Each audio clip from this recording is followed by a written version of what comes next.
I want to encourage you this week. More importantly, though, I want us to encourage each other, and I want us to do it by considering some facts. And yes, Virginia, there are things called facts. Irrefutable truths like 2 + 2 = 4 and traffic on the parkway. Facts supported by extensive research that reveals our current era is not as dire as we think. Even considering significant challenges such as wealth inequality, war, and a rebellious climate, humans worldwide live objectively better lives today than ever in human history. The 24-hour infotainment channels and our addiction to social media make it seem that civilization is headed inevitably toward Armageddon. Many believe that we're already there, that these are the so-called end times that people have declared, since we first started measuring time, probably.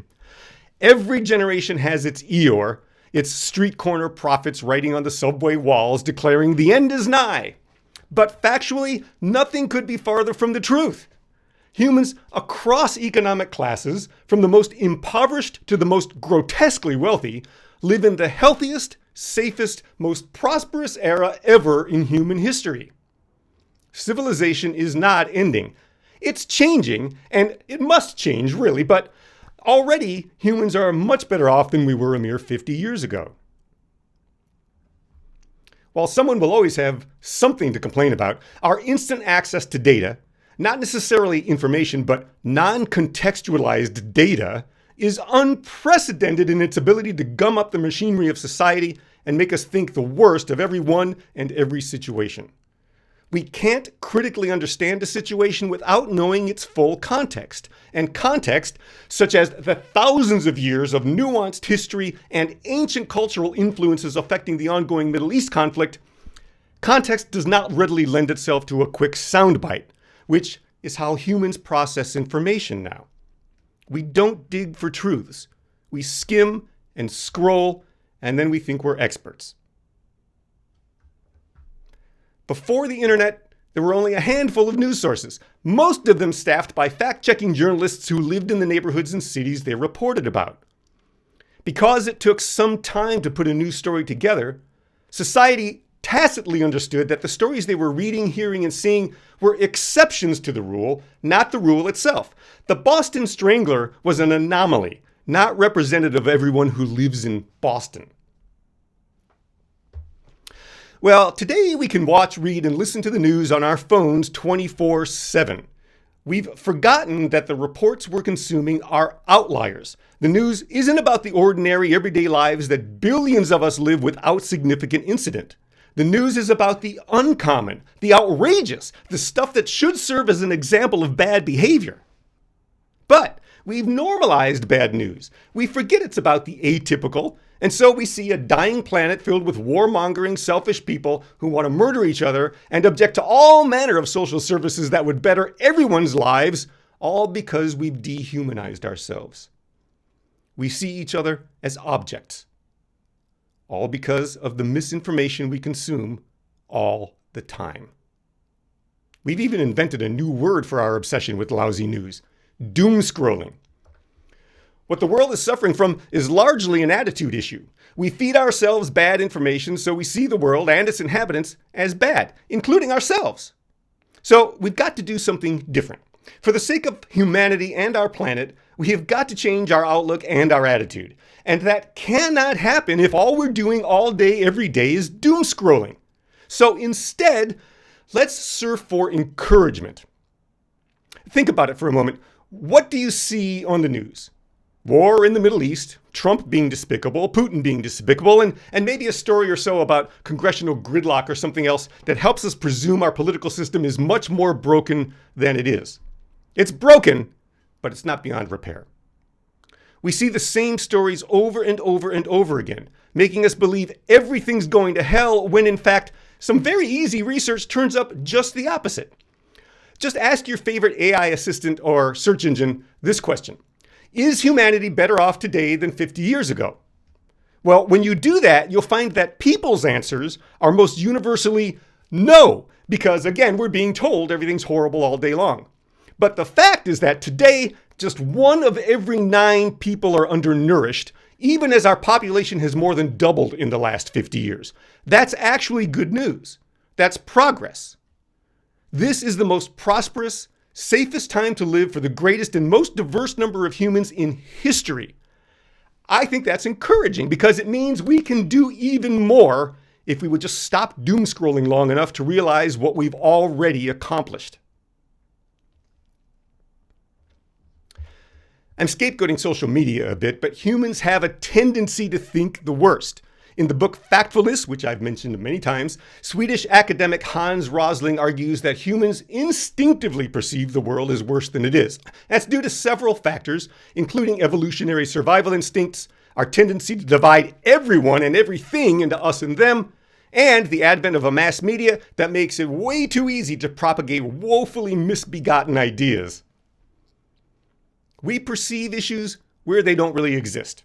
We see giant gaps, for example, in things like wealth and access to food and housing.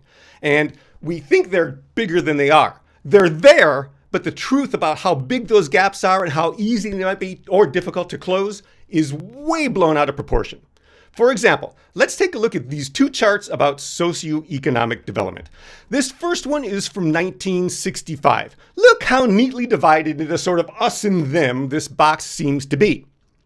But what it doesn't show is all the work that was going on at this time. Work that led to a much more equitably developed world in 2017, just 50 years later. Look at this transition. 50 years. That's all it took for us to move most of the country into a place where, instead of large families with equally high infant mortality rates, most families worldwide are small and childhood death is rare. This includes in incredibly densely populated places like India and China. That's also encouraging news. That's not reported frequently enough, if ever. So be encouraged. Infant mortality is down and people are living healthier lives worldwide. Here's another one. Rosling also asked people, in the last 20 years, has the proportion of the world population living in extreme poverty, A, almost doubled, B, remained more or less the same, or C, almost halved? What do you think?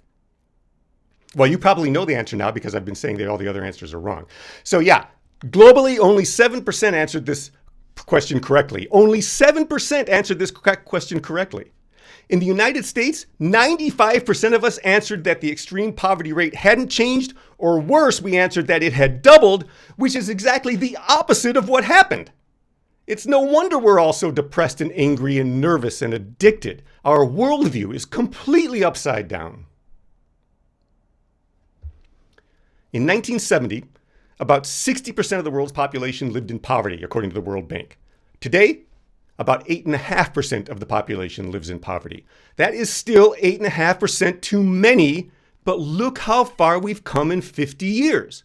Progress is not only possible, I think it's inevitable. And we should find encouragement in the fact that these historical trends show us that change is happening for the better. And we should talk about these changes as often as we talk about our troubles. How are we going to inspire people to be the change the world needs if we're never showing them the world has already changed for the better? That we are making progress. If we've cut poverty in half, that means we can eliminate it altogether. It means we can eradicate hunger and homelessness. We can educate everyone about this encouraging news and provide paths to happiness for all people.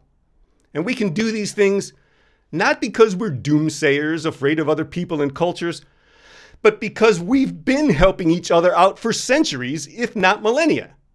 But instead of talking about all the good being done around the world, we doomscroll and believe all the bad we read. This merciless attitude toward one another and our utter ignorance about the good news around the world create a self-fulfilling prophecy, a miasma of not merely bad, but wrong news, drowning us in self-doubt and loathing. It's an attitude we must change, which would quickly change if more of us knew and would accept the facts. The facts are there are more healthy, nourished, capable, inventive, concerned, and caring, happy people on the planet than at any time in human history. In the last 50 years, we've made astounding progress toward eradicating our most heinous diseases and social problems, even with near constant wars raging somewhere in the world.